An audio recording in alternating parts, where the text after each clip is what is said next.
রমজান মাসের রোজা আর ধনীদের হজ, 5 ওয়াক্ত নামাজ, এই 4-5টা আমল নিয়ে আজকে যারা আমলের ক্ষেত্রে খুব আত্মতৃপ্তিতে আছি, এই আত্মতৃপ্তি দিয়া কাল কিয়ামতের মাঠে নাজাত পাওয়া যাবে না।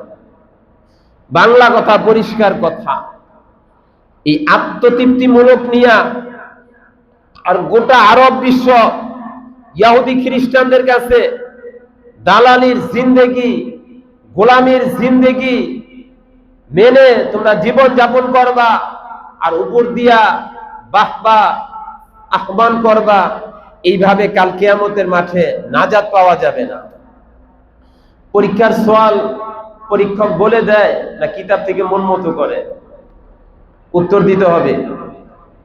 পরীক্ষক পরীক্ষার প্রশ্ন মন মতো করে না পরীক্ষককে জানাইয়া করে? জানাইয়া করে না।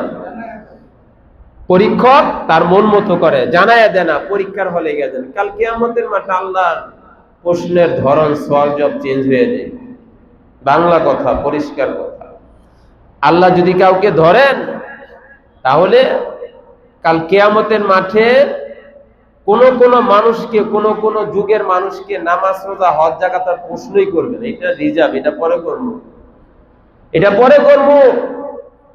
আমি আল্লাহর স্বীকৃতি না দিয়া ইহুদি খ্রিস্টানদেরকে প্রভু হিসেবে স্বীকৃতি দিচ্ছে, এটা উত্তর দেয় আগে। আমি আল্লাহরে রব না মাইনা ইহুদি খ্রিস্টানদের রব মানছত, প্রভু মানছত, ওদেরকে খোদা মানছত, এটার উত্তর দেয়, এরপরে জান্নাতে যা। কথা ঠিক না? ঠিক।